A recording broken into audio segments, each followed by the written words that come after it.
Producciones, recuperando el diseño original, presenta al maestro Mario Barroso con Semillas de Vida.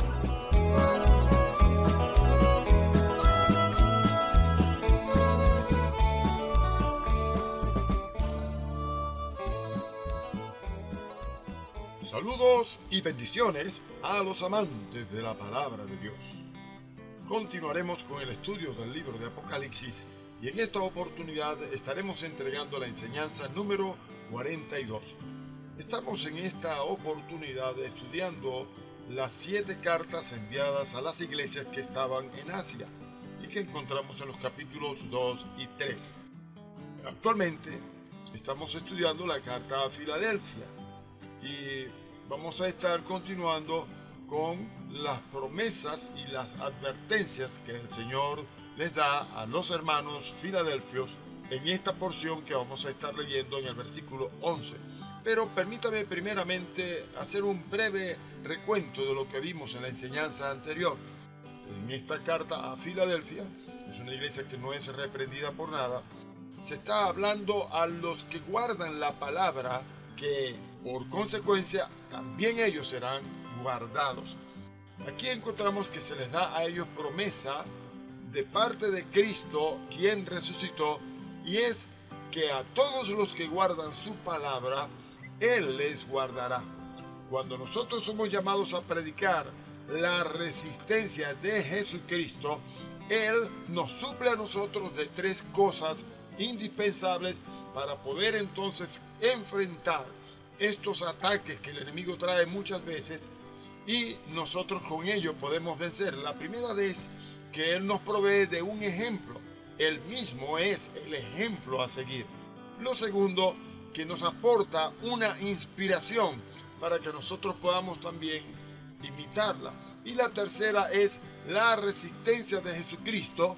Es también una garantía de su simpatía hacia nosotros cuando se nos llama a resistir, así como Él. Vamos a continuar entonces leyendo este versículo 11 del capítulo 3 de este libro de Apocalipsis. Dice: He aquí yo vengo pronto, retén lo que tienes para que ninguno tome tu corona. En este versículo 11 se combinan, como ya hemos dicho, la advertencia y la promesa. El Cristo resucitado les dice que está pronto para venir. Se ha dicho que en el Nuevo Testamento la segunda venida de Cristo se presenta con 2 propósitos principales. El primero de ellos, como una advertencia para los que están descuidados en la iglesia, que piensan que por estar allí ya ellos tienen el cielo ganado. Pero no es cierto.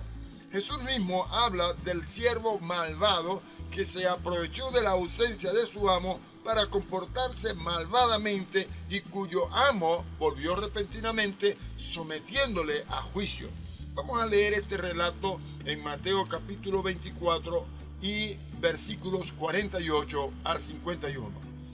Pero si aquel siervo malo dijera en su corazón: mi señor tarda en venir, y comenzare a golpear a sus consiervos, y aún a comer y a beber con los borrachos, vendrá el señor de aquel siervo en el día que éste no espera, y a la hora que no sabe, y lo castigará duramente, y pondrá su parte con los hipócritas. Allí será el lloro y el crujir de dientes. Así que hoy en día, lamentable y tristemente, muchos hombres a quienes el Señor llamó para que ejercieran algún ministerio de Jesucristo a favor de su iglesia, de la misma manera se están comportando. El Señor no tarda, el Señor no aparece, el Señor se tarda mucho. Y están viviendo como vive la gente del mundo.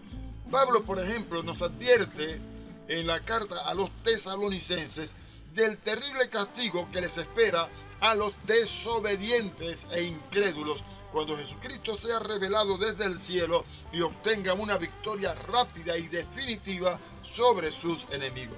Y voy a leer allá en la segunda carta a los tesalonicenses, en el capítulo 1, los versículos 7 al 9.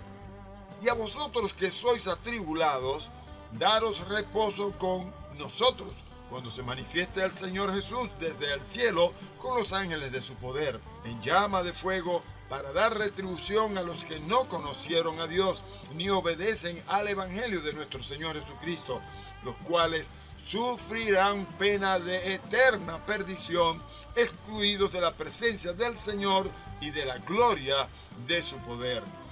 Pedro también advierte a los suyos que tendrán que dar cuenta de sus acciones al que viene a juzgar a los vivos y a los muertos. Leamos en la primera carta de Pedro, en el capítulo 4, el versículo 5. Pero ellos darán cuenta al que está preparado para juzgar a los vivos y a los muertos. La segunda cosa que encontramos nosotros en el Nuevo Testamento, cuando se habla de la pronta venida del Señor, es que esto se utiliza como un consuelo para los oprimidos. Santiago exhorta a la resistencia paciente, perseverante, a sus fieles, porque la venida del Señor se aproxima. Esto está en el capítulo 5, en el versículo 8. Leemos: Tened también vosotros paciencia y afirmad vuestros corazones, porque la venida del Señor se acerca. Pronto llegará el final de sus angustias. Así que cuando nosotros escuchamos que en la palabra se nos dice de que Cristo viene, que el Señor está a la puerta, nosotros pensemos que pronto estas aflicciones del mundo presente han de pasar. El autor de la carta a los Hebreos exhorta a la paciencia, porque muy pronto vendrá el que ha de venir. Capítulo 10 y versículo 37 dicen: porque aún un poquito y el que ha de venir vendrá y no tardará.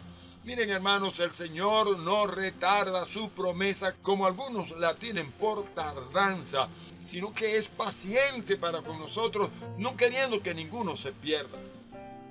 Así que vamos a estar atentos a este llamado del Señor.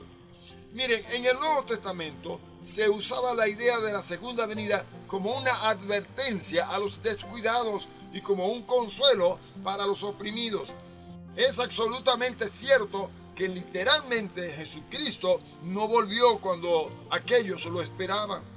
A los que se les advirtió y se les exhortó y que esperaban que Jesús iba a aparecer en su tiempo, no les vino.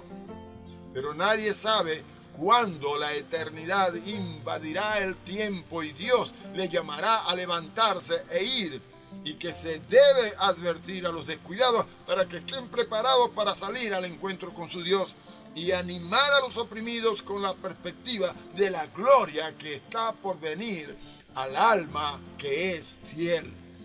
Hay aquí otra advertencia que podemos encontrar en este versículo 11. El Cristo resucitado manda a los filadelfios que retengan lo que tienen para que nadie les prive de su corona. Voy a leer de nuevo este versículo, el 11. He aquí yo vengo pronto, retén lo que tienes para que ninguno tome tu corona. No se trata de que nadie te la va a robar. No se trata de que tu corona vaya a venir a manos de otro, sino de que Dios te la retire, te la quite y se la dé a otro, porque tú no eras digno de llevarla. 3. Hace una lista de personas de la Biblia que tuvieron que cederle su lugar a otros porque habían dado muestras de que no eran aptos para ocuparlo, no eran dignos. Por ejemplo, encontramos el caso de Saúl. Él perdió su posición ante Jacob. Y esto lo encontramos en Génesis capítulo 25, verso 34 y capítulo 27, verso 36. Rubén también, uno de los 12 hijos de Israel, inestable como el agua ante Judá, también perdió su posición. Génesis 49, versículo 4 y versículo 8. Saúl también perdió el reinado ante David. Lo encuentra en 1 Samuel capítulo 16, versículo 1 y 13. Sebna ante Eliaquim, también en Isaías 22, 15 al 25. Joab y Abiatar perdieron sus puestos ante Benaía y Sadok. Esto está en 1 Reyes 2, versos 25 y 35. Judas ante Matías. Él era uno de los 12 apóstoles del Cordero, pero perdió su lugar porque traicionó al Señor. En su lugar vino Matías a ocupar este alto puesto, esta alta investidura como apóstol del Cordero del Señor. Lo encontramos en Hechos capítulo 1, versos 21 al 26. Y los judíos perdieron su posición ante los cristianos gentiles. Lo podemos leer en Romanos capítulo 11 y versículo 11. Aquí hay una triste tragedia.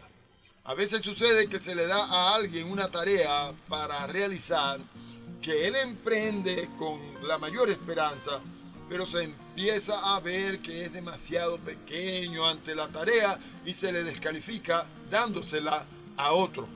Eso también sucede con la obra del Señor.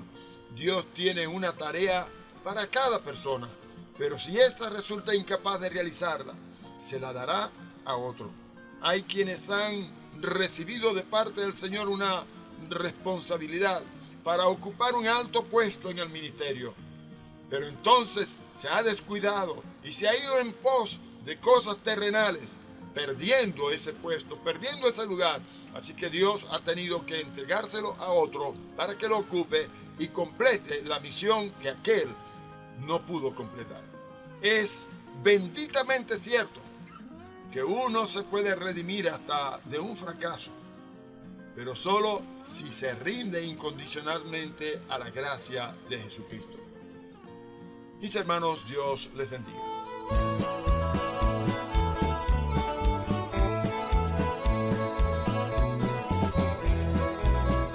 Esta serie continuará.